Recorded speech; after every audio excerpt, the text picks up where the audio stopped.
Hindi ko siya nilalandi. Ang pinag-uusapan lang namin yung tungkol sa sitaw at sa mahal ng bilihin ngayon. Totoo naman talaga na sitaw ang pinakamurang gulay noon eh. Naalala ko pa si tatay ko. Pinamimigay lang yun dahil may tanim siya. Mali na naman ba yung sinabi ko? Kaya pala kung magbiro ka doon sa babae, kala mo talagang ang tagal nyo nang nag-uusap dalawa. Para magkakilala kayo. Baka isa sa mga naging babae mo na hindi ko nahuli. Ewan ko sa'yo. Hindi naman lahat ng babae naging babae ko nung araw.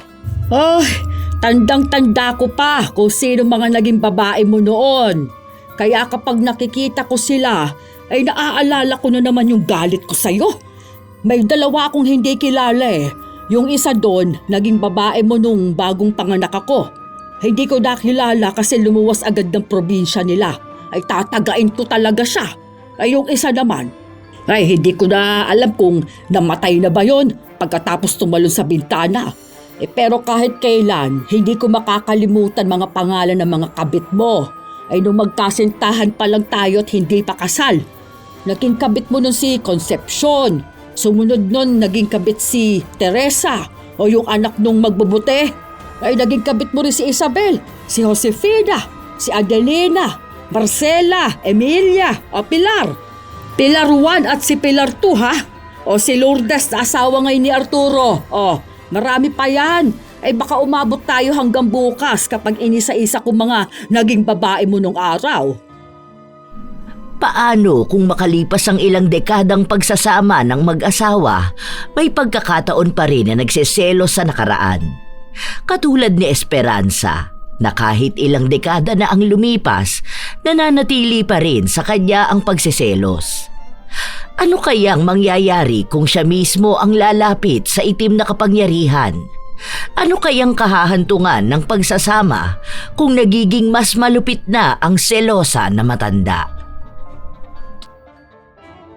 Ano na naman bang sinasabi mo? Ursis! Nakikipaglandian ka na naman doon sa tindera ng tinapa dyan sa talipapa. Anong landian? Espe, ilang dekada na tayo mag-asawa.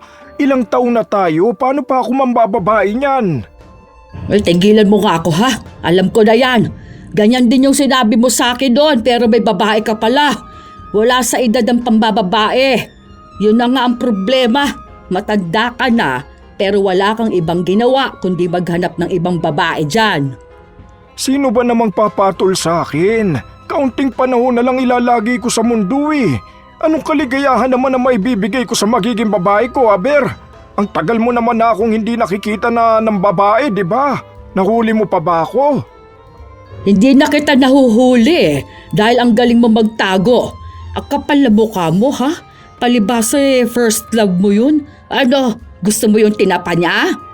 Nag-uusap lang kaming dalawa, pero hindi naman ibig sabihin no na may kakaiba kaming relasyon. Wala nga, wala! Kahit na anong paliwanag ni Leonardo sa kanyang asawa, hindi pa rin siya pinakikinggan nito. Paulit-ulit na ibinabalik ang nagawa niya noon. Halos 4 na dekada na silang mag-asawa. May 2 silang anak pero may mga asawa na rin at nakabukod na. 2 lang silang magkasama sa bahay kaya madalas talaga na inaaway ni Esperanza ang kanyang asawa. Sa ilang taon kasi nilang pagsasama, ilang beses niya itong nahuli na nagloko. Sa katunayan, 3 babae ang naanakan ni Leonardo noong bata-bata pa siya. Tuwing nahuhuli ni Esperanza ang asawa, lagi niya itong pinapatawad. Laging sinasabi na magbabago siya, kaya hanggang sa tumanda na sila, lagi lang niyang iniisip na nagloloko ang asawa. Lahat ng tao, kahit na sino pa, pinagseselosan niya. Dahil nga sa kilala niya ang asawa, alam niyang kahit sino, basta babae, ay pinapatulan at nilalandi nito. Wala na siyang tiwala kahit na matatanda na sila. Isang araw, pumunta siya ng talipapa para bumili ng gulay na uulamin nila. Nadaan siya sa pwesto ng babaeng matagal na niyang pinagseselosan. Ang unang babae na minahal ng asawa. Espe, teka lang. Anong kailangan mo? Aabot ko lang tong gamit ng asawa mo. Naiwan niya kasi. Salamin pa naman to, baka hanapin niya. Ang hina pa naman ng mata nun. Oh, bakit nasa'yo to? Kanina niya pa hinahanap tong salamin niya. Naiwan niya sa bahay. O siya, ibigay mo na lang ha. Nag-init agad ang tenga ni Esperanza nang narinig niya ang sinabi ni Milagros. Galit na galit siyang umuwi. Pagpasok sa bahay, ipinalo niya sa asawa ang upo na binili niya. Aray, bakit ka na naman pagalit? Ano ka ha? Hinahanap mo tong salamin mo, di ba? O, saan mo nakita? Buti na lang nasa'yo lang pala. Kanina ko pa hinahanap kasi wala akong makita. Alam mo kung sino nagbigay sa akin yan? Si Milagros. Kapal na mukha mo. Anong ginawa mo sa bahay nila? Naiwan ko ba ron? Nung nakaraan kasi tinulungan ko siyang mag-uwi ng mga tinda niya. Hindi ko na malayang nilapag ko siguro. O tapos sasabihin mo sa akin na wala lang yung paglapit mo sa kanya? Darling ko, matagal na nga kami magkakilala. Magkaibigan na lang kami. Magkaibigan kayo? Ay samantalang siya ang first love mo? 48 years nang nakalilipas, darling. Ano bang akala mo? Mahal ko pa siya. Alam mo ba ang ibig sabihin ng dating kasintahan? Ibig sabihin, dati na. Ikaw ang asawa ko. Tayong dalawa magkasama ngayon. Ano ka ba naman? Kahit nung unang taon ng kasal natin, siya pinagsisilosan mo. Lalo na nang nalaman mong kabarangay natin siya. Tapos lagi mo na lang siyang binabanggit. Paanong hindi ko babanggitin? Mahal na mahal mo ka mo yun, di ba? Nagpatato ka pa nga ng pangalan niya dyan sa dibdib mo Hindi mo nga pinatakpan. Bata pa naman ako noon, malay ko ba? Saka ang tagal na noon Wala akong pakialam kahit 100 taon nang nakalipas. Huwag ka nang magselos sa nakaraan ko, ha? Ako nga hindi naman nagsiselos dun sa dati mong nobyo na nagbibigay sa inanlang ka hanggang ngayon. Dahil hindi naman kasi ako manloloko na gaya mo. Galing mo talaga, no? Kapag talaga manloloko ang lalaki, kahit na anong edad niya, manloloko talaga siya. Matagal na yun. Ilang beses naman na akong humingi ng tawad sa iyo Hindi na nga kita niloloko. Niloloko mo pa rin ako hanggang ngayon. Anong dahilan para makaiwan ka ng salamin doon sa bahay ni Milagros? Gumagawa kayo ng milagro? 70 years old na ako. Anong milagro naman ang gagawin ko? Hindi ko na nga magawang yumuko. Tapos na ako sa pagiging babaero. Sawa na ako sa babae. Subukan ko lang talaga na makita kang nakikipag-usap sa babae na yun. Ipalulunok ko sa yung tinapanon. Paano kapag kinausap niya ako? Huwag mong kausapin. Paano kapag nagtanong siya? Simple lang. O di huwag mong sagutin. Pwede ba naman yun? Oo naman. Pwede yun kung gugustuhin mo. Kasi wala naman na kayong dapat pag-usapan, ano? Ang bastos naman kung kakausapin ako tapos hindi man lang ako kikibo. Ang sabihin mo, matanda ka na kasi, kaya hindi mo naririnig. Mahina na kamong pandinig mo. Ganun lang ang sabihin mo. Huwag talaga kitang makikitang kausap ang babae na yon. Ay, nang gigigil na ako sa yung lalaki ka. Lagi mo na lang akong kinagalit. Mas lalong nagalit si Esperanza nung hindi sinasabi ng asawa sa kanya ang totoo. Paulit-ulit niya kasi itong tinatanong at ayaw niyang maniwala na basta niya lang naiwan ng salamin matapos na tumulong magbitbit ng gamit. Ilang araw pa ang lumipas. Paulit-ulit na nagtatanong si Esperanza tungkol sa salamin. Paulit-ulit lang ding sinasabi sa kanya ng asawa na wala lang yun. Isang araw, habang nasa labas silang mag-asawa, dahil bumisita ang mga anak nila at nag-aya na lumabas sila, napansin ni Esperanza na nakikipagbiruan ng asawa sa isang ginang. Lumalandi ka na naman dyan. Ano ka ba naman? Nakakahiya naman, nakikipag-usap lang naman ako. Ganyan din yung sabi mo noon. Ay di ba, sabi mo sa akin na kaibigan mo lang sa trabaho noon si Dolores? O tapos ang sabi mo pa doon, lagi mo lang siyang nakakausap pero hindi mo siya babae. O ano nangyari? O di ba nabuntis mo pang ang walang ya? Ayan na naman tayo eh. Binabalikan mo na naman kung ano yung nangyari noon. Hindi ko na nga kinilala yung bata. Ayaw mong sustentuhan ko noon, di ba? Sinunod naman kita. Bakit hanggang ngayon binabalik mo pa rin? Wala akong pakialam kung ilang taon nang nangyari yon. Alam ko na ganun pa rin ang ginagawa mo. Kaya wala akong tiwala sa'yo kahit na sabihin mong kausap mo lang. Ay bakit? Hindi ba po pwede na tayong dalawa na lang ang mag-usap? Ha? Kaya andyan ang mga anak natin, kasama natin tapos ipakikita mo pa na mas interesado ka sa ibang tao? Hindi ako interesado sa kanya. Ang ano ko lang, nagtanong siya tapos sinagot ko. Ay sige nga, anong tanong ba yon at tumawa ka pa? Basta hindi ako nang bababae. Naka, narinig ko na yan ilang beses. Nung buntis ako sa pangalay natin, 1 taon pa lang tayong kasal nun. O tapos, nalaman ko may babae ka pala. Nahuli ko pa kayo nun na. Tapos anong palusot mo sa akin? May tinanong lang siyang daan. Ayun pala nakikipaglandian ka mismo sa kabit mo habang sinasabahan mo ko sa klinik. Alam ko na yung ganyang galawan mo, Leonardo. Ilang taon na tayong nagsasama. Ilang palusot na rin ang sinabi mo sa akin. Ilang kutob ko na rin ang nagkatotoo. Ilang beses na kitang nahuli. At sa ilang beses na yon, hindi ka umaamin sa mga kasalanan mo. Ang tibay mo ha. May anak ka na sa labas Hindi mo pa rin inaamin na nangaliwa ka. Ilang beses ko bang uulitin sa'yo ha? Na isang beses lang may nangyari sa amin ni Dolores. Isang beses? Pero may nabuo kayo? Lasing lang kami noon. Ay, letse na palusot yan! Ilang beses na puro kalasingan ang sinisisin, lintek na. Nagkamali ka talaga ng ilang beses. Niloko mo ko. Simula ng pagsasama natin, niloloko mo na ako. Hanggang ngayon ba naman? Tumigil lang sa pag-aaway ang mag-asawa nung lumapit sa kanila ang mga anak nila. Nagtatanong kung ano bang problema nila. Hindi na lang yun sinabi ni Esperanza dahil ayaw niyang masira ang dapat ay masaya nilang araw. Ayaw niya rin namang iparinig sa kanyang mga anak ang mga bagay na ilang beses na rin nilang naririnig simula pa noong mga bata pa sila.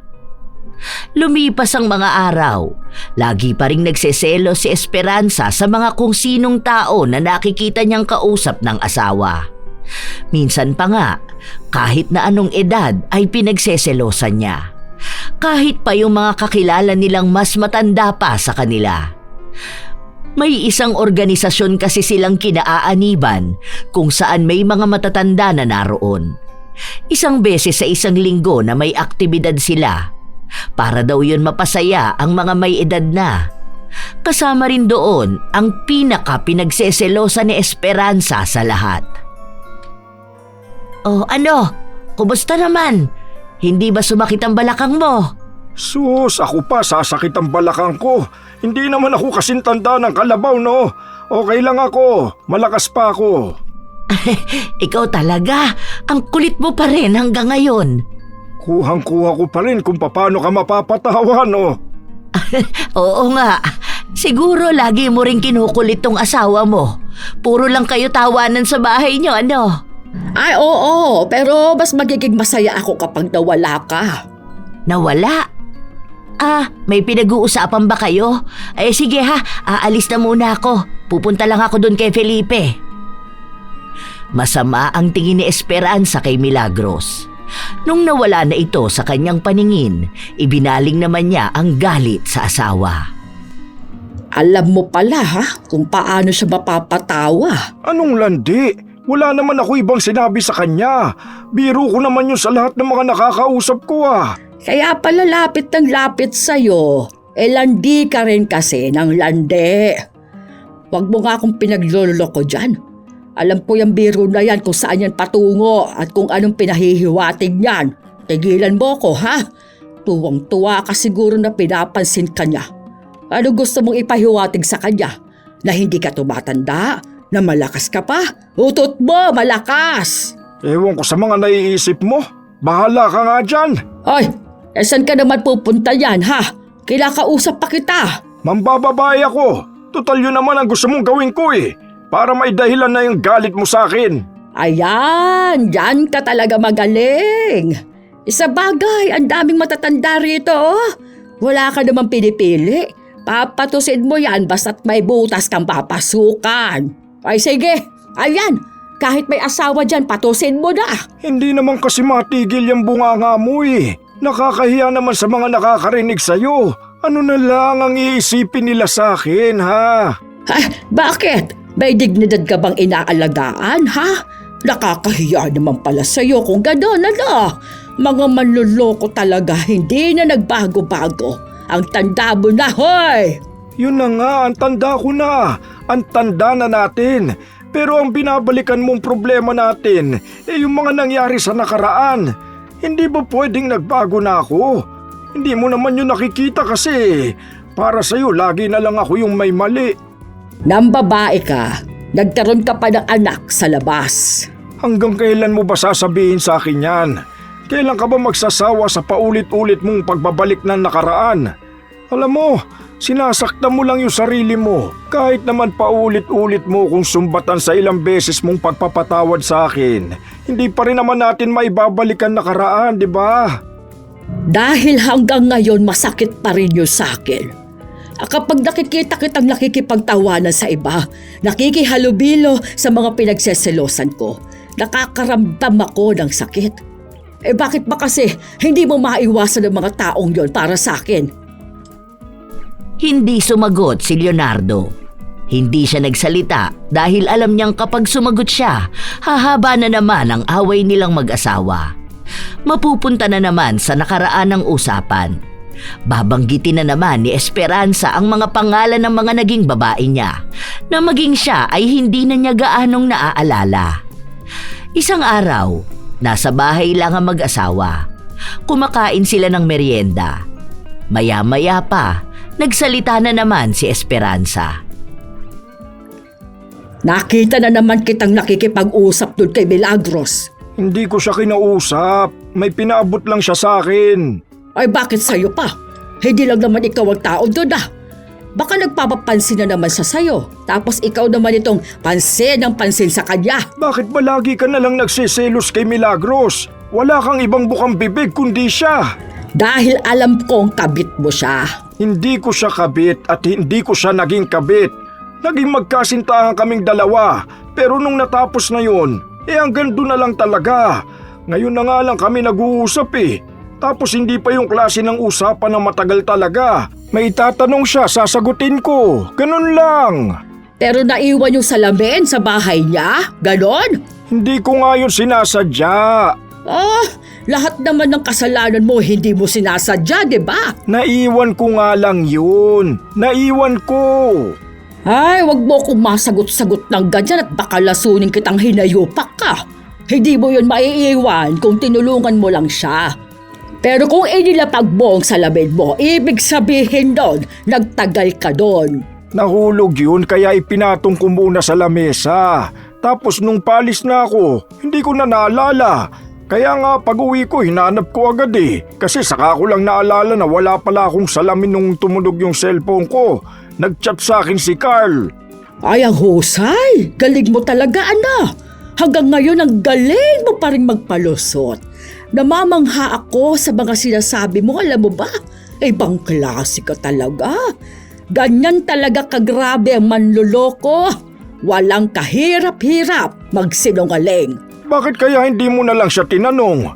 Binigay niya na sa iyo yung salamin ko. Sana nagtanong ka kung bakit naiwan sa bahay niya. At kung may ginagawa man kaming katulad ng iniisip mo, sana hindi niya sa iyo binigay yun. Sana sa akin, kasi mabibisto mo kami. Ibig sabihin na sa iyo niya binigay para alam mo.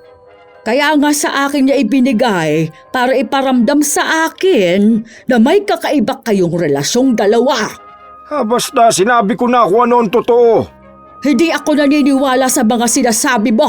Hindi ka naman pala naniniwala sa akin, sana wag ka na lang magtanong. Nagpapakapagod ako magpaliwanag sa iyo, hindi mo rin naman ako pinaniniwalaan. Wala rin, ganun lang din yung mangyayari. Oo, dahil sinungaling at manluloko ka. Dahil nagsimula na namang magsalita si Esperanza, buong maghapon na naman niyang inaaway ang asawa. Nananahimik na lang si Leonardo. Minsan kapag nagbubunga nga ang kanyang asawa, nakikinig na lang siya ng mga lumang tugtugin. Katulad isang araw, nagpatugtog siya habang sinasabayan niya ng pagkanta. Maya-maya pa, Ayan, gandang-ganda ka na naman sa kanta. Malamang team song nyo yan ng kabit mo noon. Ano na naman yung pinagsasasabi mo? Namimiss mo ba yung kabit mong baluga na yon? Ha? Ano? Naaalala mo ba sa I Can't Stop Loving You si Mirasol? Sino na naman yan? Huwag mo ko mong anuhin dyan na akala mo hindi ko yun aaalala. Team song nyo yung dalawa. Kaya naman pala, bili ka ng bili ng tinapay doon. Kabit mo pala yung nagbabantay. Kung hindi pa kita sinundan noon, hindi ko malalaman na ibang monay pala ang minemerienda mo. Hindi ko na maalala yan. Saka nakikinig lang naman ako ng kanta. Ano ba mali dito? Wala akong ibang naaalala. Nakikisabay lang ako sa tugtog. Nako, wag ako. Binabalikan mo lang yung matatamis din yung alaala ng kabit mo. Nagpapatulog lang. Wag mo na akong lokohin pa. Ano ba naman tong buhay na to? Pati pakikinig ng kanta pagsisilosan pa. Bakit ba ganyan ka? Selosa na matanda. Dahil manluloko ka nun. Hindi na kita kayang pagkatiwalaan hanggang ngayon. napakamot na lang si Leonardo sa kanyang ulo. Simula noon, hindi na niya pinatugtog pa ang anumang kanta na sinasabi ng asawa niya na paborito nila ng naging kabit niya. Kahit na hindi naman niya alam kung totoo nga bang naging paborito nila yon noon. Dahil wala naman na siyang gaanong naaalala sa nakaraan. Naaalala niya lang ang iba kapag sinasabi ng kanyang asawa. Isang araw, umiinom ng kape sa labas ng bahay si Leonardo. Sakto nakagigising lang ng asawa niya. May dumaan na matandang babae. Hindi naman kinausap ni Leonardo, pero mukhang may iba na namang ibig sabihin ang kanyang asawa. Ano, gandang-ganda ka na naman sa matanda na yon. Sarap nagtambay mo dyan na. Nagkakape ka pa talaga. Sana nilapitan mo na tapos ginawa mong kabit. Sino na namang matanda? Yung kapatid ni Domeng. Si Rosario? Kita mo na, kilala mo? O ano, naging kabit mo rin ba yon? Malamang kilala ko yun. Matagal na natin siyang kapitbahay . Lahat na lang ba ng babae sa mundo pagseselosan mo at paghihinalaan mo na naging babae ko? Nagkakape naman talaga ako rito araw-araw . Hindi ko naman siguro kasalanan na dumaan siya habang nagkakape ko. Nakita mo bang tinawag at kinausap ko? Pero nakita ko na tinignan mo siya. Masama na bang mapatingin sa dumaan? Masama yon kung ang gumawa nun manloloko at babaero noong araw. Di na lang ako magkakape at tatambay dito sa labas. Lahat na lang ng gagawin ko paghihinalaan . Ang hirap naman talaga ng ganito. Nagtuloy-tuloy na naman ang daldal ni Esperanza. May mga nagawa na naman si Leonardo noon na ibinabalik niya. Tunay naman talaga na noong kabataan ni Leonardo ay gwapo siya. Matipuno ang katawan at mabulaklak kung magsalita, kaya hindi malabo na lapitin siya ng mga babae. Saan man siya magpunta, may nagiging babae siya. Lalo na noong nagtrabaho siya sa Maynila, kung saan doon niya nakilala ang isang babae na naanakan niya. May ibang babae pa bukod doon. Kahit sa probinsya nila o sa lugar na nililipatan nila. Kaya kahit nasabihin niya sa asawa na nagbago na siya, hindi pa rin nawawala ang pagdududa kay Esperanza. Yung mga gabi-gabi niyang pag-iyak sa panloloko ng asawa niya, bit-bit niya pa rin. Minsan, sumama si Leonardo sa asawa na magpunta sa palengke. Bili ka ng sitaw, darling. Mag-adobo ka. Magkano ba rito sa sitaw nyo? Sakto na kasing edaran lang din nila ang nagtitinda. Sinabi niya ang presyo, habang si Esperanza naman ay abala sa pamimili ng mga kamatis. Ang mahal naman na pala talaga ng bilihin ngayon. Noong araw magkano lang to? Sitaw ang pinakamurang gulay noon. Tapos kapag bumili ka yung marami at mahaba pa. Tumawa ang babae at sinabi na ang laki na ng pinagbago ng panahon ngayon kaysa sa panahon noon. Napahaba ang usapan nila. Tawa ng tawa ang babae sa mga pagbibiro ni Leonardo. Ang hindi nila alam, naghahanda lang si Esperanza para sa magiging giyera nila ng asawa mamaya. Noong nasa pwesto na sila ng mga karne, may pinabibili si Leonardo. Baka pwede tayong magmanok, di ba?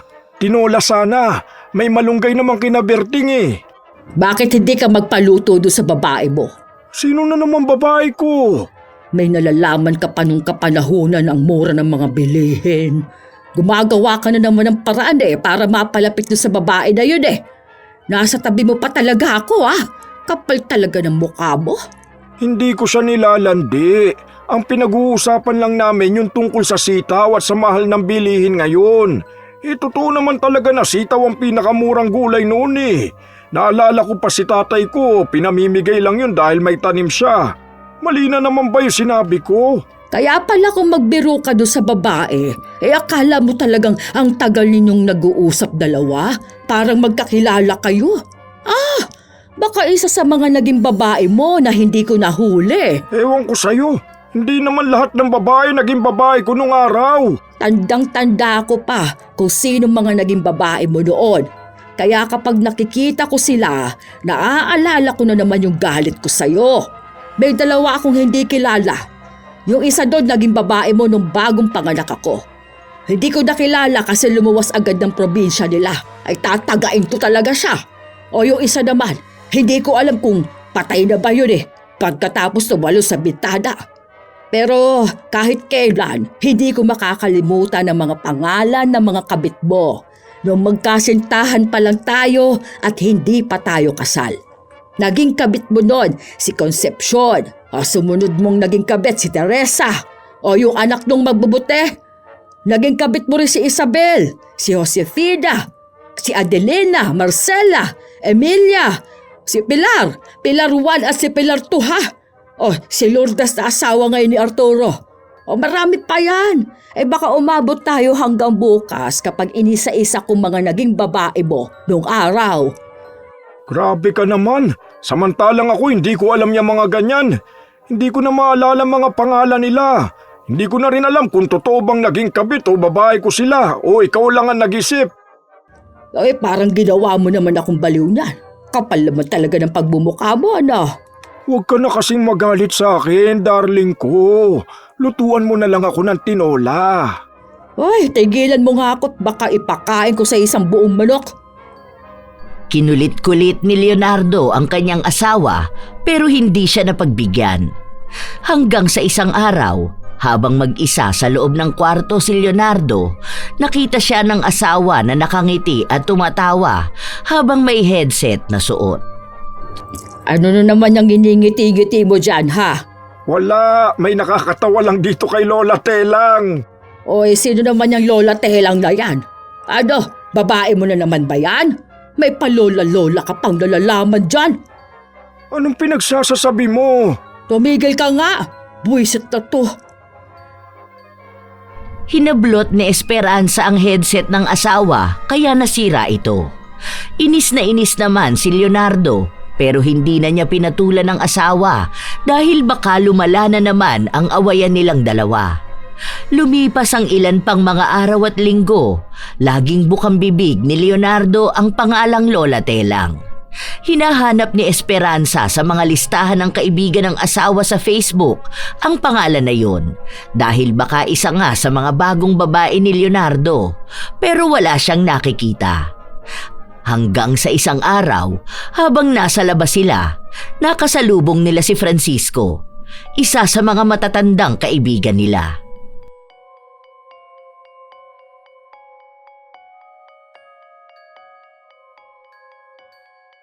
Ay, mahilig ka rin pala sa ganun. Kilala mo ba si Lola Telang? Sinabi ng kasama niyang hindi raw dahil bago lang siyang nakikinig ng mga kwento. Ay, yun ang pakinggan mo. Ang ganda ng boses din nun. Para ka talagang bumabalik sa kabataan mo habang nakikinig. Yung parang kwento sa radyo. Panay ang pagsasabi ng magagandang bagay ni Leonardo tungkol kay Lola Telang. Naririnig yun lahat ng asawa, kaya nag-iinit na naman ang tenga. Ngayon na lang kasi ulit may binabanggit na babae ang asawa niya. Ibig sabihin lang nun ay talagang malapit ito sa asawa o kaya ay sinusuportahan. Nakakaramdam na naman ng kakaiba sa kanyang dibdib ang selosa na matanda. Nasa labas lang kasi sila at may ibang tao kaya hindi niya magawang magalit. Tuwang-tuwa pa nga si Leonardo habang nagkukwento. Isang araw, may inaasikaso silang benepisyo nang napatingin sa kanyang cellphone si Leonardo. Tara na, umuwi na tayo. Hindi pa ba yan tapos? Tanong mo nga kung anong oras sila matatapos. Bakit ba nagmamadali ka? Sino ba yung nag-chat sa'yo? Hindi naman to chat, basta bilisan mo na lang. Wala ka naman palang importante gagawin eh. Ano pang kailangan mong ipagmadali dyan, ha? Basta tungkol to kay Lola Telang. Tapos naman na yan uuwi na ako. Wala akong load, kailangan ko wifi para hindi mabagal at hindi maistorbong pakikinig ko. Ay, bahala ka na muna dyan. Hindi na rin mapakali si Esperanza na umuwi. Noong nasa bahay na siya, napakinggan niya ang boses na kinahuhumalingan ng asawa niya. Halata sa mukha ni Leonardo na tuwang-tuwa siya. Kaya sa inis niya, ibinato niya ang cellphone ng asawa. Oh, ano ba? Bakit mo namang ginawa yun? Ayokong marinig ang boses doon. Naiinis ako. Nakikinig lang ako kay Lola Telang. Ay, Leche! Wala akong pakialam kung sino yung binabanggit mo na yan. Bakit ka nakikinig ng boses ng iba? Ano ba talagang problema mo? Nakikinig lang ako ng mga kwento. Pati ba naman yung kasiyahan kung ganun hindi mo pa maibigay sa akin? Nakikinig ka sa boses ng ibang babae. Huwag mong sabihin na pinagsesilosan mo si Lola Telang. Ano ba naman yan? Boses na nga lang pinakikinggan ko ni hindi ko naman nakakausap yung tao. Wala akong pakialam kung sino man yung lintik na Lola Telang na yan. Ay basta kapag sinabi ko na ayokong marinig ang boses niya, ayoko. O ano ngayon kung nagsiselos ako sa kanya? Parang ang saya-saya mo kapag naririnig mong boses niya. Iniwan mo pa talaga ako para lang marinig siya. Ano? Mas mahalaga na yung Lola Telang na yan kaysa sa akin. Konting kibot mo'y nakikinig ka. Paulit-ulit pa yung mga pinakikinggan mo. Huwag ka na magsasalita, baka lamutakin kung pagbubuka mo. Simula ngayon, ayoko nang maririnig na nakikinig ka dyan sa Lola Telang na yan. Huwag ko na rin maririnig na binabanggit mo yan sa kahit na sino, ha? Tuwang-tuwa kang ikwento, ipakilala sa ibang tao. Nagagandahan lang naman ako sa mga kwento niya. Hindi ko rin naman siya kilala sa totoong buhay Yun na nga lang ang kasiyahan ko, hindi mo pa maibigay sa akin. Saka nakikipagkwentuhan lang naman ako. Sinabi ko lang naman sa kanila na pakinggan din nila. Alam mo naman yung mga matatanda na gaya natin Wala na tayong ibang libangan. Ewan ko sa'yo, wala lagi sa lugar yung pagseselos mo. Pati boses na pinakikinggan ko pagseselosa mo pa. Sinira mo pa talaga cellphone ko. Ano? Naiinis ka sa akin? Oo, naiinis ako. Paano ba naman nasa kalahati pa lang pinakikinggan ko? Hindi pa ako dumarating doon sa punto na magkukulaman na para makaganti doon sa ng api sa kanya Paano ko na yun mapakikinggan ngayon? Naiinis ako. Hindi pinansin ni Leonardo ang kanyang asawa. Mabuti na lang makalipas ang isang oras ay bumukas ang kanyang cellphone. Pero may mga linya-linya na ito at mahirap pindutin. Nakapakinig pa ulit siya at naipagpatuloy ang kanina niya pang gustong matapos na kwento. Ilang linggo pa ang lumipas, lagi na siyang inaaway ng asawa. Nagiging mas malala pa nga ang selosa na matanda. Isang araw, habang nasa labas si Esperanza, nakita na naman niya ang asawa na nakikipagbiruan kay Milagros. Lumapit si Esperanza para marinig ang usapan. Naaalala ko nga yun. Tumakas ka pa sa tatay mo para samahan akong kumuha ng mangga.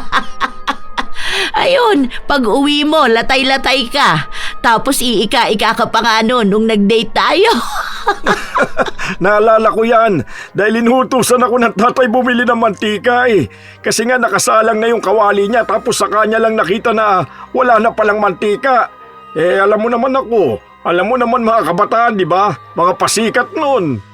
Crush na crush mo pa ako noong mga panahon na yon.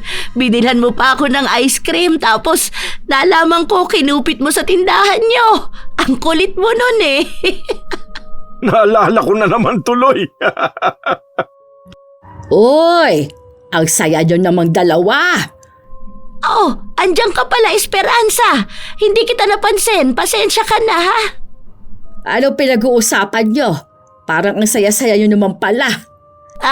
May napag-usapan lang kami nung kabataan namin. Kasi ang tigas ng ulo ng asawa mo noon, kaya laging pinapalo ng tatay niya. Meron pa nga yan na, sinako. Tapos nilambitin ng tatay niya. Kasi yung pambili ng ulam nila, pinambili niya ng chocolate para ibigay sa akin. Oh, bakit kailangan nyo pang balikan kung anong nangyari sa mga nakaraan nyo? Ano pinahihiwatig nyo yan? Miss na ninyong nakaraan nyo? Hindi naman sa ganon. Parang katuwaan lang. May nakita kasi kami kaninang mukhang nagliligawan, 2 kabataan. Naalala lang namin yung kabataan namin. Hindi naman siguro masama yun kung pag-uusapan lang naman. Ay, matatanda na tayo para palalimin pa ang kung ano yung napag-uusapan lang. Baka gusto mong lumandi sa asawa ko. Wala pang 1 taon na namamatay ang asawa mo, di ba? Hindi ka na talaga dahiyan yan? Matanda ka na pero malandi ka pa rin. Ano ka ba? Huwag ka naman magsalitahan ng ganyan. Huwag mo kong pagsasabihan kung tama ang sinasabi ko o hindi. Manahimik ka dyan, ha, Leonardo? Mali kasi yung iniisip mo. Hindi ko naman nilalandi ang asawa mo. Pasensya na. Magkababata kasi kami. Tapos napag-usapan lang naman namin yung mga nangyari nung mga bata pa kami. Pati yung relasyon ninyo? Gusto mong ibalik yung nakaraan nyo, ganun ba? Ako, yung alaala lang naman. Hindi ko naman naagawin yung asawa mo. Ay sus! Yan lang ang sinasabi ng iba sa una. Pero ang totoo niyan, nag-iisip na kung paanong lalandi at mga agaw ng asawa ng iba. Pasensya ka na ha, hindi ko na lang gagawin. Aba, dapat lang naman. Alam mo naman dapat yung ganyan, ano? Dapat alam mo kung hanggang saan ka lang. Wala akong pakialam sa kabataan ninyo, ha? Kahit pa magkasama kayong lumaki. Kung hindi ka lalandi at kung hindi ka dikit na dikit sa asawa ko, dyan ka na lang magtinda yung tinapa na kaamoy mo. Umuwi na nga tayo, Leonardo. Huwag mo kong simangutan ng ganyan, ha? Walang nagawa si Leonardo kundi maging sunod-sunuran sa kanyang asawa. Pagka-uwi nila sa bahay, doon na nagpatuloy na maglabas ng galit si Esperanza. At talagang nagawa niyo pang pag-usapan ng nakaraan? Ay no, tuwag-tuwa ka talaga na naaalala niya pa yung kalandian ninyong dalawa noon? Tuwag-tuwa ka pa talagang binubugbog ka ng tatay mo para lang may maibili at maibigay sa kanya? Hindi ba normal sa mga matatanda na pag-usapan ng nakaraan? Nagkatuwaan lang naman kami. Ay hindi yung katuwaan ah. Alam mo nang nagsiselos ako sa tao na yun pinapalayo na nga kita. Lintik ka, ha? Lapit ka pa rin ng lapit.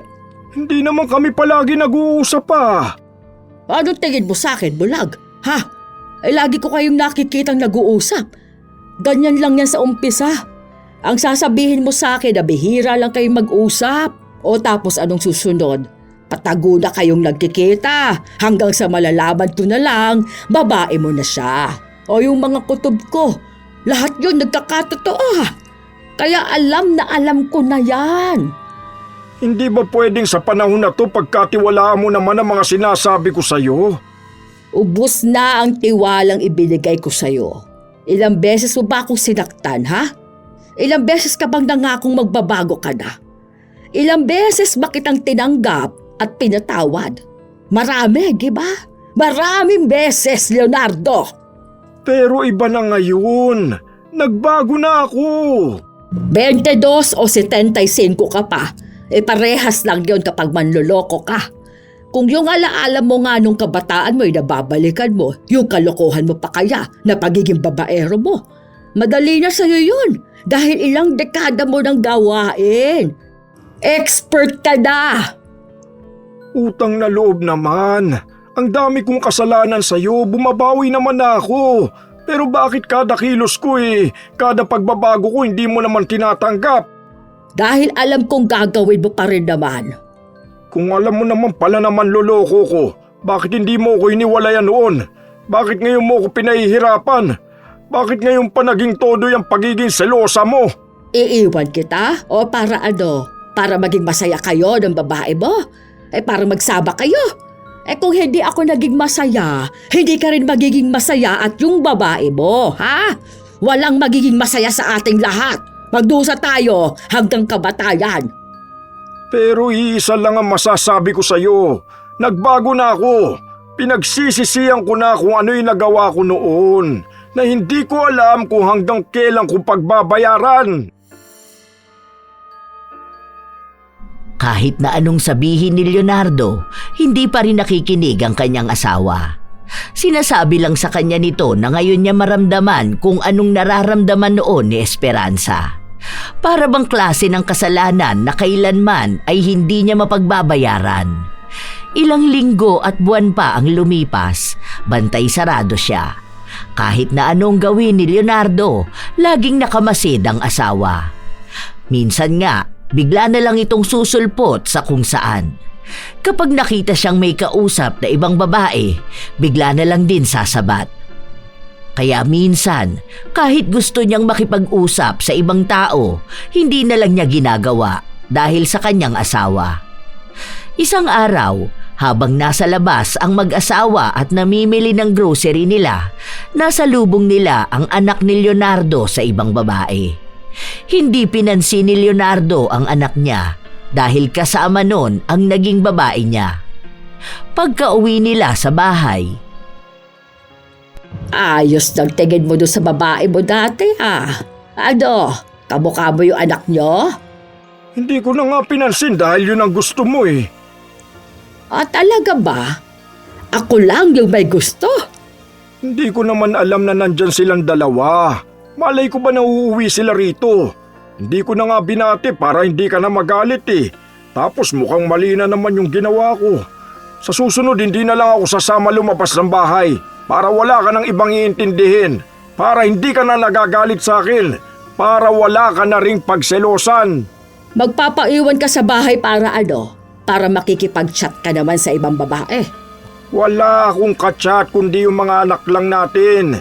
Minsan nga wala pa akong makausap dahil busy sila . Ano? Para manood ng mga sexy na babae? Lagi mong tinitingnan kung ano-ano sa cellphone ko. Nakikita mo naman siguro na wala ako iba nakikita kundi yung mga nakakatawa, di ba? Ay sis, may kalokohan ka. Hindi lang kita nahuhuli. Mahuli lang talaga kita ay makikita mo. Bukas pala, may pupuntahan tayo medical mission ha. May libreng salamin daw doon. Magpasalamin ka na ulit. May salamin pa naman ako, di ba? Nasaan na ba ulit yun? Binasag ko na. Naiinis ako kapag nakikita ko yun . Naaalala ko lang na naiwan mo yun sa bahay ng dati mong babae. Yung first love mo. napakamot na lang sa ulo si Leonardo. Kapag kasi naiinis ang asawa niya sa isang bagay at kapag may naaalala ito, talagang tinatapon o sinisira niya. Kaya dapat lahat ng gagamitin ni Leonardo, bigay lang ng asawa niya. Hindi niya rin pwedeng ipahiram sa ibang tao. Lumipas ang ilan pang mga araw hanggang sa minsan hindi talaga sinasadya na hindi mag-usap sina Leonardo at Milagros. May pagkakataon kasi na nagkakasalubong sila. Nagkakasabay sa pila o kaya sa mga gawain ng mga matatanda. May mga napag-uusapan sila. Kaya kahit na ayaw ni Leonardo, nakakausap niya pa rin ang babaeng pinagseselosa ng asawa. Hanggang sa isang hapon, magsasarado na ang talipapa noong nagpunta si Leonardo para bumili ng gulay. Nadaan siya sa pwesto ni Milagros. Sige na, kunin mo na tong tinapa. 3 piraso na lang naman yan, para may pang-ulam din kayo.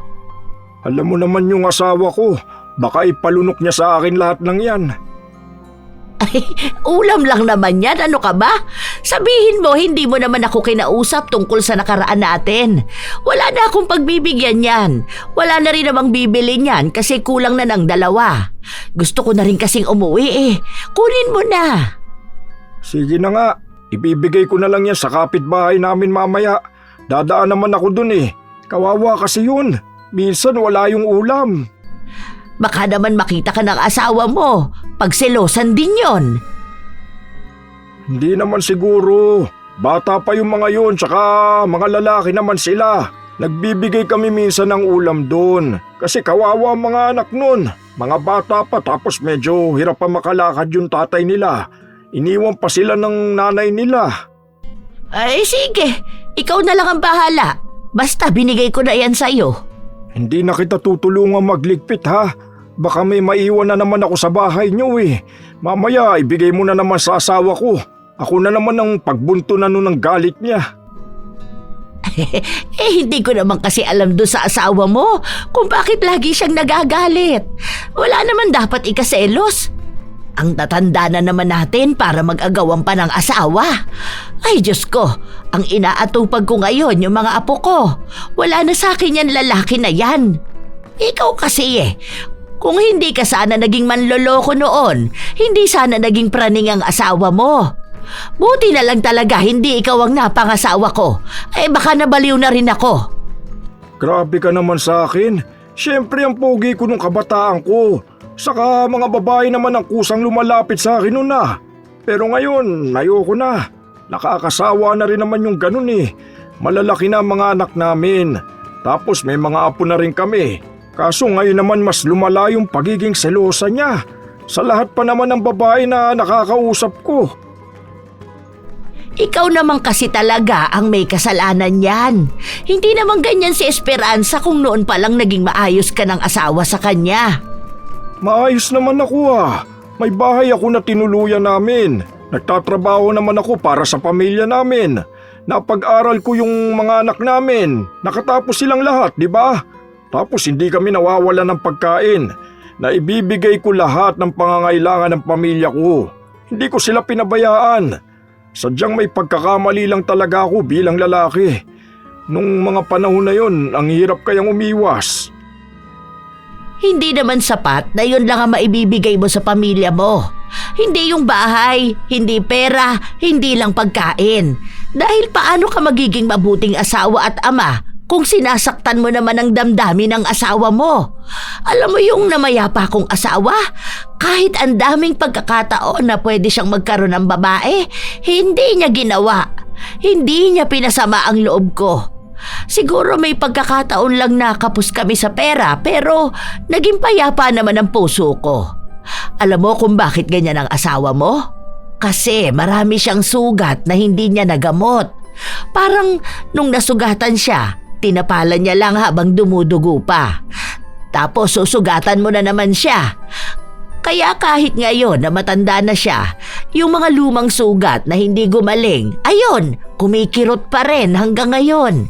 Hindi magiging selosa at praning ang babae kung hindi mo sinagad ang pagiging manloloko at mapanakit mo noon. Grabe ka naman. Sinermonan mo rin ako. Sa bahay, sinesermonan na ako ng asawa ko eh. Hanggang dito ba naman? Paano kasi? Ang daming pagkakataon na magbago. Ay talagang tinodo mo pa ang pagiging manloloko mo. Nagbabago naman ako, no? Hindi na ako yung gaya ng dati. Pero kahit na, mahirap pa rin yun para sa asawa mo. Sundin mo na lang kasi lahat ng gusto niya, tapos ipakita mo na nagbago ka na. Humingi ka ng tawad. Alamin mo kung paano mo magagamot yung sugat na ilang dekada mong hindi pinansin. Kahit na sinabi na yon ni Milagros, hindi pa rin alam ni Leonardo kung anong gagawin. Dahil hindi siya nasanay na umako ng kasalanan. Kapag nagkamali siya, akala niya napapatawad na agad siya ng asawa. Nung matapos siyang bumili ng gulay, inilagay niya ang tinapa sa plastik para isang bitbitan lang. Ang gagawin niya sana, kapag nasa tapat na siya ng bahay ng pagbibigyan niya, ibibigay niya yon. Pero nawala na sa isip niya. Naiuwi niya ang tinapa. Kaya nung nakita ng asawa niya ang nakalagay sa plastik, galit na naman ito. Oh, alam mo naman na tayong kumakain ito, di ba? Talagang bumili ka pa para lang mapalapit doon kay Milagros? Hindi naman sa atin yan. Ipapaabot yan kina June. Huwag mo nga akong niloloko. Gusto mo talaga mapalapit doon sa babae na yon. Gagawa at gagawa ka talaga ng paraan para lang makapag-usap kayo. Kaya siguro tagal mo umuwi dahil nakikipaglandian ka pa sa kanya. Ibinigay niya yan kasi paubos na. Tapos ang sabi ko hindi tayo kumakain ng ganyan. Paano galit na galit ka na sa tinapa? Dahil sa tuwing makakakita ka niyan, siya ang naaalala mo, di ba? Alam niya yun. Kaya nga ibibigay ko sana kay June dahil walang pagkain yung mga bata. Talagang ginamit mo pang ibang tao ha? Para lang may maging palusot ka ha? Totoo naman yung sinasabi ko ha. Huwag ka na magpaliwanag. Yan ang hirap sa'yo eh. Kapag magpapaliwanag ako, wala ka ibang ginawa kundi sabihin sa akin na hindi totoo yung sinasabi ko. Bakit hingi ka ng hingi ng paliwanag sa mga ginagawa ko? Oo na, sige. Isusumbat mo na naman sa akin yung nagawa ko noon. Humihingi na ako ng tawad. Akala mo ba ganun lang yung kadali? Pasensya na? Walang puso? Ha? Pasensya na? Binabanggit lang ng bibig, ha? Ganun lang yon sa'yo? Paulit-ulit na lang kasi. Ang hirap naman ng ganito. Ikaw pa ngayon ang nahirapan. Hakin na. Kung ayaw mo ipamigay yan, itatapon ko na lang. Sa tuwing magbibigay ako ng pagkakataon para makita kung nagbabago ka na, tsaka kung mapagtatantong hindi pala. Ang dami pa rin palatandaang niloko mo ko at niloloko. Hindi ka makabitaw dyan sa dati mong kasintahan. Kahit na anong paliwanag ni Leonardo, walang epekto sa kanyang asawa. Hindi naman natahimik ang kanilang bahay. Paulit-ulit na naman ang pagbabalik ni Esperanza ng nakaraan. Hanggang sa may nakilala siyang isang mangkukulam. Matagal na niyang nakikita ang matanda na yon at matagal na rin niyang alam na may kakayahan yon. Ni minsan hindi siya natulak na magpakulam kahit na ilang beses na nilang binalak. Pero sa pagkakataon na yon, tila ba gusto niyang gawin. Pinagawan niya ng bulong si Milagros. Ilang linggo lang din ang lumipas at nagkasakit ito. Pero nagpapatuloy pa rin sa pagbebenta ng tinapa. Minsan pa, sinadya ni Esperanza na puntahan sa pwesto ang babaeng pinagseselosan niya. Hindi mo na kaya. Ay bakit nagbebenta ka pa dyan? May pera naman ng mga anak mo. Magpahinga ka doon sa bahay niyo. Wala naman to. Kasiyahan ko na lang. Parang ito na lang din kasi ang alaala sa akin ng yumao kong asawa. Lumalaki na yung bukol sa ilalim ng tainga mo. Kaya nga pina-check up ko na to. Ang sabi nga, ooperahan ako pero hindi na ako pumayag. Sus, ang tanda ko na para sa ganyang operasyon. Kung oras ko na rin naman, mas gusto ko pa yon. Para makasama ko na rin ang asawa ko.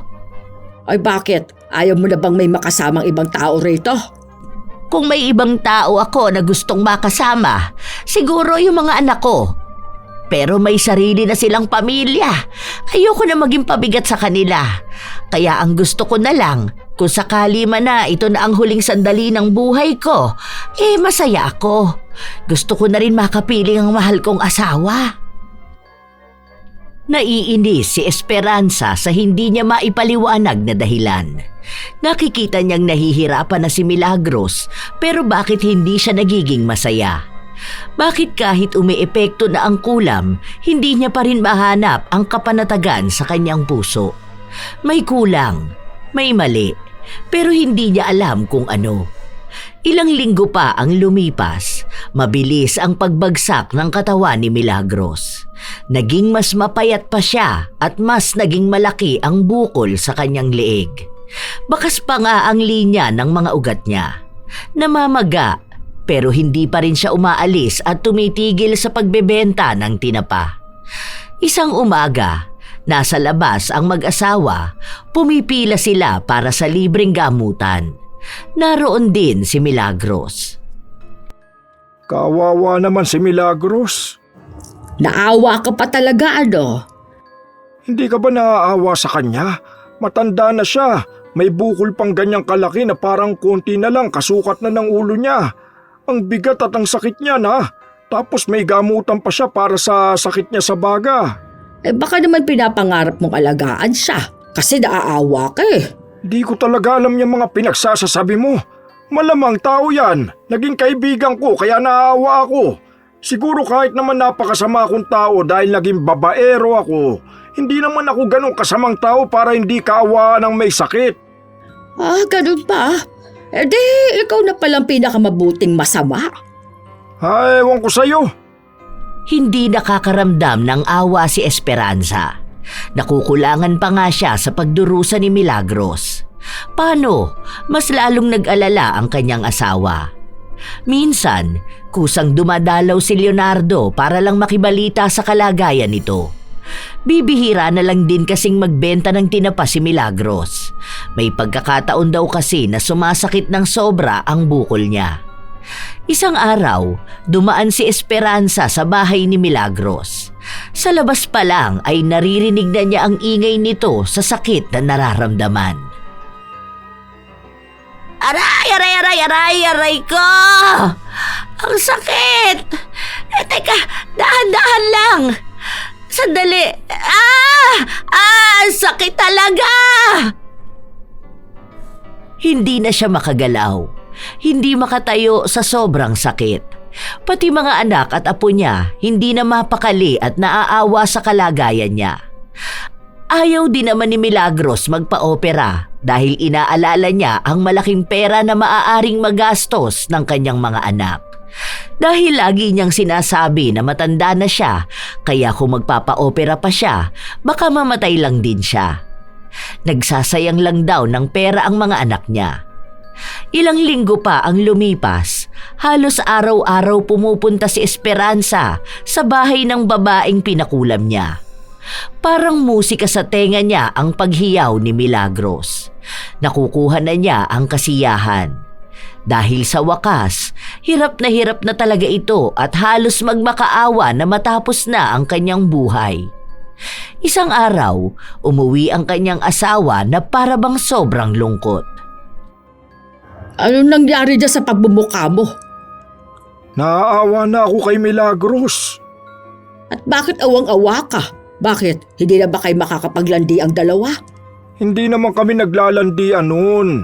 Ang kinaawa ko sa kanya kasi sabi nung anak niya na parang nagsasalita mag-isa si Milagros eh. Tapos parang nakakakita siya ng kung sinong tao. Tapos parang gusto na raw niyang sumama. Minsan nga naririnig nila na parang kausap ng nanay nila yung tatay nila eh. Tapos nagtatanong kung kailan sila magsasama kasi gusto na niyang makasama ang asawa niya. Jesus! Ayun lang naman pala. Yun lang, hindi ka ba naaawa sa tao na ganun yung nangyayari sa kanya? Tapos laging umihiyaw dahil sa sakit? At bakit naman ako maaawa sa kanya? Kaya ganyan ang awa mo dahil mahal mo pa siya? Hindi ko na siya mahal. Kaibigan ko siya, kaya naaawa ko. Kakilala ko man siya o hindi, kapag nalaman kong may isang tao kung nakita na ganun ang kalagayan, malamang maaawa ako. Kasi may puso ako eh. Kasi tao ako. Talaga ba? Mali ka. Naaawa ka sa kanya dahil may pinagsamahan kayo. Dahil mahal mo siya. Dahil hanggang ngayon, kalandian mo pa rin siya. Dahil kung totoo na wala kang pakialam sa kanya, hindi mo naaalamin kung anong kalagayan niya. Ang tigas ng puso mo. Ako ang kaaway mo, hindi sila. Naging dating kasintahan ko si Milagros, oo. Pero alam mo kung ano yung dapat mong gawin? Tanggapin yun. Hindi ko pinatatanggap sa iyo yung mga kasalanan na gawa ko. Pero tanggapin mo na nagkaroon kami ng nakaraan ni Milagros bago tayo. Hindi ko siya naging babae habang tayo na, kundi bago pa naging tayo. Mabait na tao si Milagros. Wala siyang pakialam kung inaaway mo siya. Wala siyang pakialam sa akin. Oo, minahal ko siya noon. Noon yun. Sana malaman mo kung anong kaibahan sa noon at sa ngayon.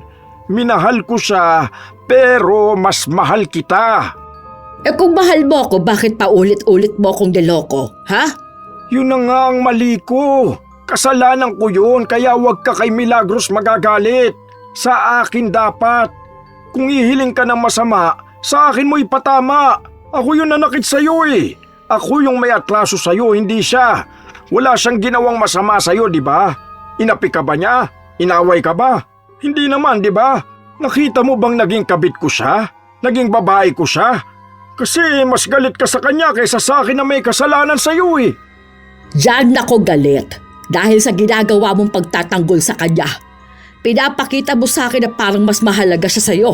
Mahalaga siya bilang kakilala, bilang kaibigan. Pero hindi yung klase ng halaga na iniisip mo. Patawarin mo ko sa mga kasalanang nagawa ko. Sa ilang taon na paulit-ulit kitang sinasaktan. Kasalanan ko yun dahil pinili kong lukuhin ka. Hindi mo kasalanan, hindi ka nagkulang. Walang mali sa'yo. Ang may mali, ako. Hindi ako nakontento eh. Akala ko okay lang yun. Dahil kahit na anong kasalanan ko, mahal mo pa rin ako. Pero hindi ko alam na sinisira na pala kita. Mali pala ako sa pag-aakala ko na hanggat tinatanggap mo ko, walang magbabago. Kaya patawarin mo ko. Magalit ka sa akin ng paulit-ulit, murahin mo ko, saktan mo ko kung gusto mo. Pero wag mong sisihin ang ibang tao sa kasalanan na ako ang gumagawa.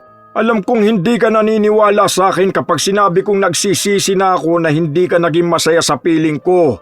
Pero totoo yun. Hindi ko lang alam kung paano ko ihilumin kung ano man yung sakit na naibigay ko sa iyo eh. Ako ang may responsibilidad doon. Ako dapat ang gagamot noon. Kaya patawarin mo ko sa mga nagawa ko sa iyo. Parang awa mo na. Kung magagalit ka, sa akin na lang, wag sa kanila. Dahil kung hindi ko rin naman yung ginusto, hindi rin naman mangyayari. Ako ang may kasalanan. Hindi kumibo si Esperanza.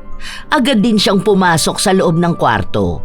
Hindi sila nag-uusap ng kanyang asawa dahil hindi niya alam kung anong dapat na sabihin. Halos araw-araw humihingi ng tawad ang kanyang asawa. Nagtatanong kung ano ang pwede niyang gawin para lang mapatawad siya. Pero hindi naman yun masagot ni Esperanza. Dahil hindi niya rin naman alam sa sarili niya kung paano niya mapapatawad ang asawa niya. Kung may mali man siyang nagawa sa sarili niya, yun ay ang hinayaan lang niya itong saktan siya. May kasalanan si Leonardo at may kasalanan din siyang nagtiis siya. Hinayaan niyang saktan siya kaya paulit-ulit na ginawa yun sa kanya. Isang araw, habang mag-isa siyang naglalakad sa labas, nakita niya si Milagros, nakatulala lang ito sa kung saan. Sa hindi mawaring dahilan, kusang lumapit si Esperanza papunta sa babaeng pinagseselosan niya ng napakatagal na panahon. Payat na si Milagros. Naglalagas na rin ang kanyang buhok kaya manipis na ito at mas lumaki pa ang bukol sa kanyang leeg. Pasensya ka na. Bakit ka humihingi ng pasensya? Dahil sa nagawa ko sa'yo, sa mga nagawa kong mali. Alam mo, wala na yun sa akin. Kaunti na lang naman ang buhay ko. Bakit mag-iisip pa ako ng hindi magaganda? Gusto ko ring humingi ng tawad dahil lagi akong galit sa'yo. Kahit na totoo naman na wala kang ginawang masama. Nagseselos kasi ako sa'yo. Ikaw yung unang babaeng minahal ng asawa ko tapos hanggang ngayon may ugnayan pa rin kayong dalawa. Nagseselos ako dahil baka gawin na naman niya yung mga nagawa niya noon. Huwag kang mag-alala. Hindi ko naman napapatulan ang asawa mo. Mahal ko pa rin ang namayapa akong asawa. Naghihintay na nga siya sa akin. Ang sabi ko, gusto ko nang sumama sa kanya pero ayaw niya pa akong isama eh. Hirap na kako ko sa mundong to. Baka kasi hindi mo pa oras? Ay kapag gumaling ka, baka marami ka pang pwedeng magawa, lalo na sa mga anak nito. Hindi ko alam dahil ang sakit na nang nararamdaman ko. Ayoko na ring maging pabigat sa mga anak ko at sa mga apo ko. Ayokong maging pasakit sa kanila. Gagaling ka pa niyan, maniwala ka lang. Magiging maayos ka rin. Hindi ko alam. Buti nga nakapag-usap pa tayo. Lagi ka kasing galit kapag kakausapin kita. Pero isa lang ang masasabi ko sa'yo. Ito yung natutunan ko simula nung nawala ang asawa ko. Kahit na ilang dekada kaming magkasama, ang dami pa palang hindi namin nagagawa. Ang daming panahon na nasayang namin kapag nag-aaway kami. Kasi selosa rin ako sa totoo lang, kahit na hindi naman nagloloko ang asawa ko. Tapos, alam mo yun, may toyo tayong mga babae, di ba? Lagi ko siyang inaaway. Galit na galit ako kahit na wala naman siyang ginagawang masama. Pero nung nawala siya, ayun, nagsisi ako. Bakit inubos ko yung mga sandali sa puro na lang galit? Kahit na pwede naman sanang in-enjoy na lang namin ang buhay. Yun ang isa sa natutunan ko. Sana yun din ang bagay na matutunan mo. Hanggat hindi pa huli ang lahat. Alam ko naman na mahirap magpatawad, pero mas mahirap na habang buhay mong bitbit ang sakit. Habang hindi mo hinahayaan ang sarili mong humilom, hindi ka rin tatahimik. Huwag mong ikulong ang sarili mo sa nakaraan.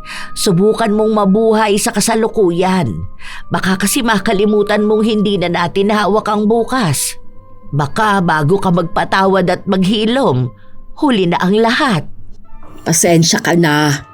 Sana mapatawad mo rin ako sa nagawa kong mali.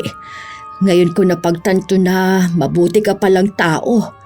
Na mabait ka pero sadyang ako yung nag-iisip ng masama sa'yo.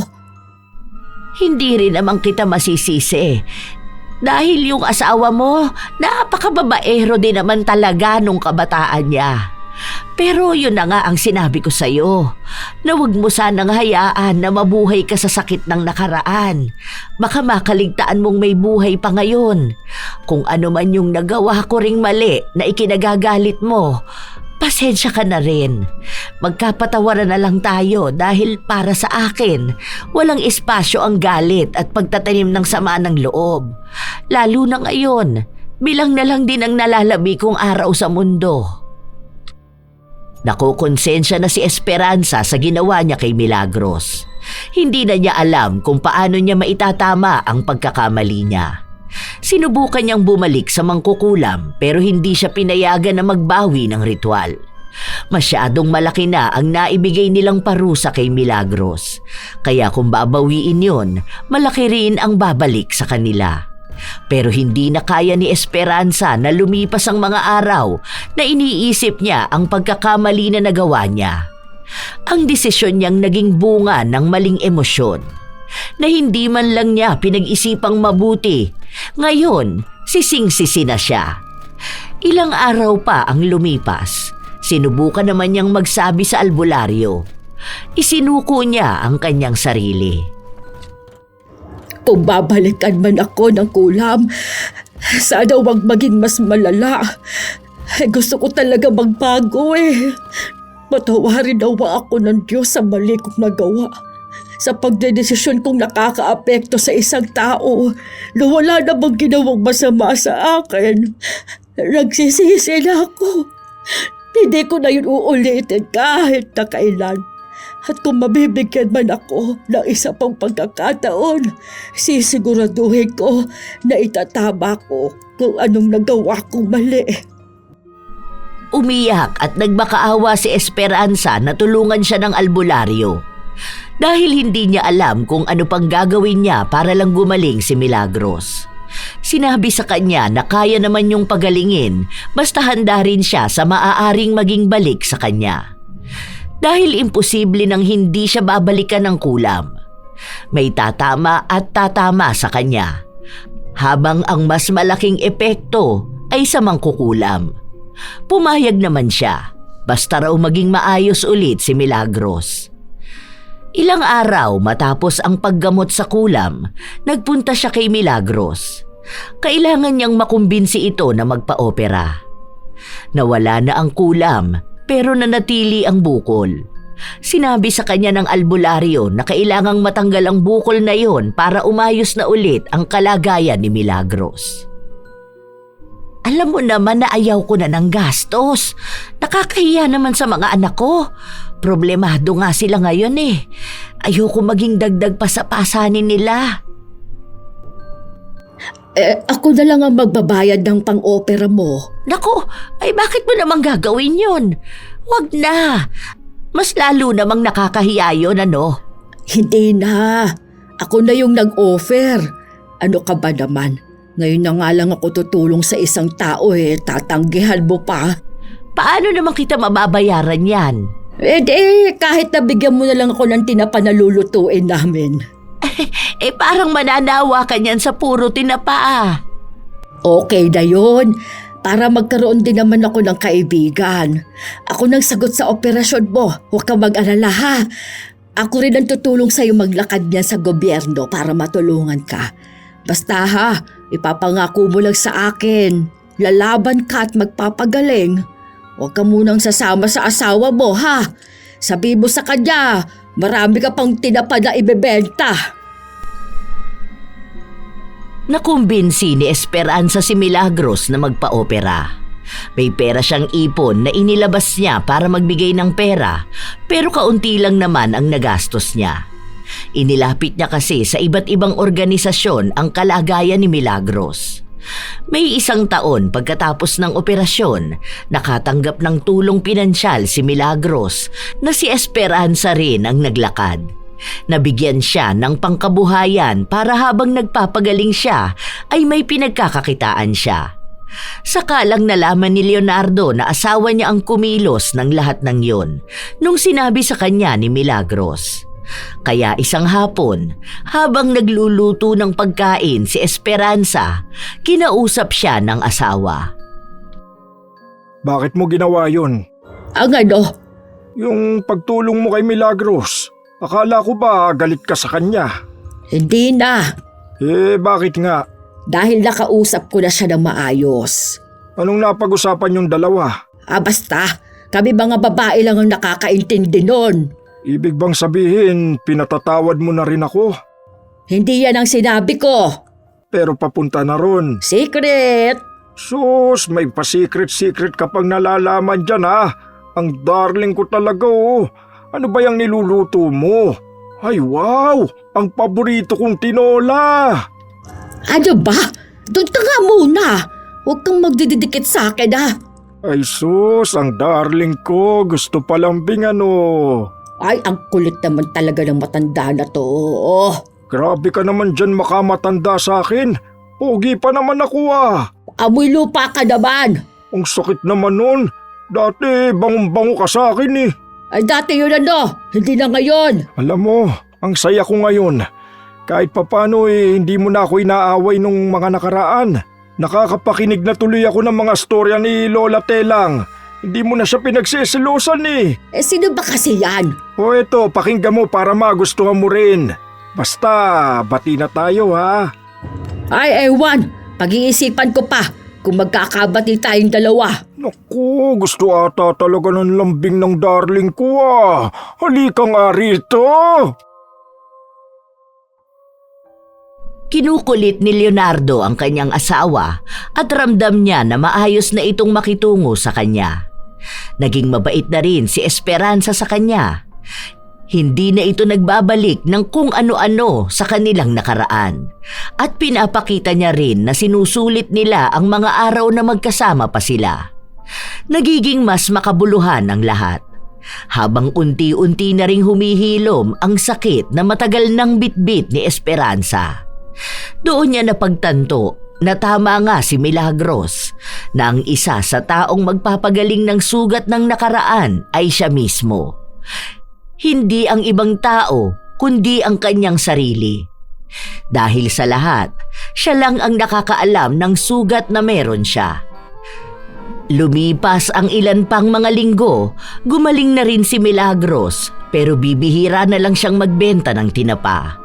Katulad nga ng sinabi ni Esperanza, lagi siyang binibigyan ng tinapa ni Milagros. Nagiging biruan na rin nila yon. Isang beses pa nga, nag-aasikaso sila ng mga papel nila para sa ayudang matatanggap ng mga matatanda. Kung dati nag-iiwasan ng dalawang ginang, ngayon naman silang dalawa na ang laging magkasama. Parang ako na dapat ang magselos ngayon. Kapag magkasama kayong dalawa, hindi nyo na ako pinapansin ah. Ganito pala yung pakiramdam na nagseselos. Ngayon na nga lang to. Okay na yan, kayo naman magkasama palagi. Kaya nga, nagsasawa na nga ako sa pagbubuka niyan. Hayaan mo na muna kami. Ano ba kasing pinagbubulungan nyo? Bakit ba ayaw nyong iparinig sa akin? Ay basta, may pogi kaming pinag-uusapan. Ganon? Mas pogi naman ako dun oh.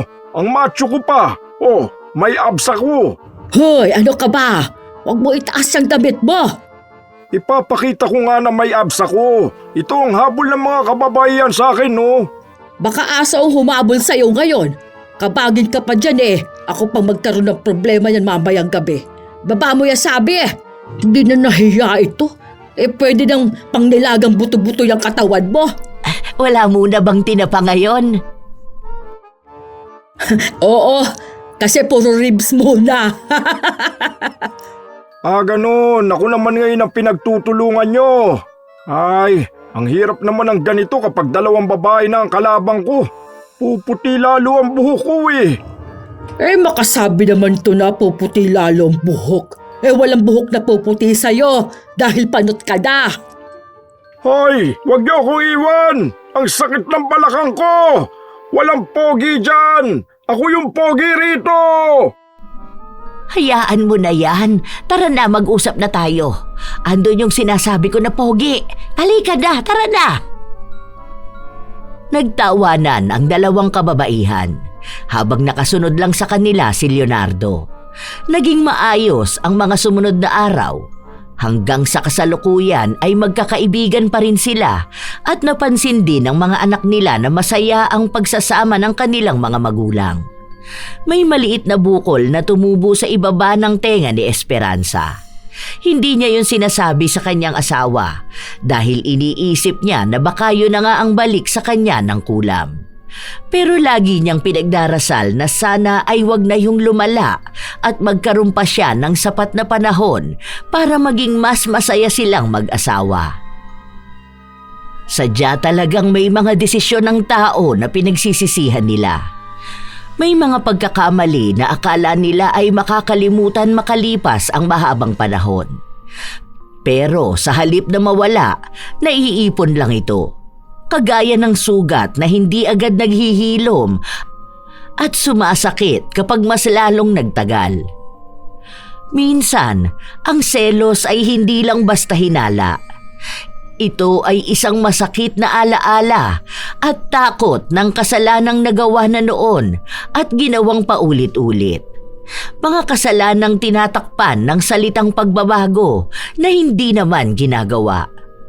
Habang tumatagal ang pagsasama, mas lalong bumibigat ang dalang sakit dahil ang mga sugat na hindi ginamot noon mas masakit kapag tinamaan sa pagtanda. Ngunit paalala rin ito na ang selos kapag pinabayaan ay nagiging lason. Hindi nito ibinabalik ang tiwala. Hindi nito binubuo ang nasira. Sa halip, sinisira nito pati ang natitirang kapayapaan. Ang taong patuloy na nagseselos ay hindi dahil mahina, kundi dahil nasaktan at hindi kailanman gumaling. At ang panloloko, gaano man katagal ang lumipas ay may balik. Maaaring hindi agad, maaaring sa panahong akala mo'y ligtas ka na. Ngunit darating ito sa anyo ng takot, hinala at galit na hindi na mapapawi ng paliwanag. Kung ayaw mong mabuhay sa hinala at takot, huwag kang manloko. Kung ayaw mong mag-ipon ng galit sa puso, matutong magpatawad, ngunit huwag kalimutan ang hangganan. At kung nasaktan ka na, tandaan na ang selos ay hindi lunas sa sugat. Katotohanan at pagbabago lamang ang nakakapagpagaling. May mga pag-ibig na tumatanda, ngunit ang sakit ay nananatiling bata. Kapag ang tiwala ay paulit-ulit na sinira, ang selos ang natitirang bantay ng puso. Hindi lahat ng selos ay inggit. Ang iba ay alaala ng panloloko. At sa mahabang panahon, ang kasinungalingan ay humuhubog ng isang selosang asawa. Kaya minsan may mga tao na nagseselos dahil dulot na rin ng takot at sakit. Kayo ba mga apo? Ano ang definisyon ninyo ng pagseselos? Naranasan nyo na rin bang magselos dahil sa sakit na dulot ng nakaraang panloloko? Kung kayo ay may kwento, maaari nyo rin niyang ibahagi kalakip ang inyong opinyon sa ating bagong kwento. Naway nakapaghatid ito ng magandang aral sa inyo. Ito ang inyong Lola Telang at maraming salamat sa araw-araw ninyong pakikinig mga apo. Shout out sa ilan sa mga masusugid na tagapakinig ng mga istorya ni Lola Telang.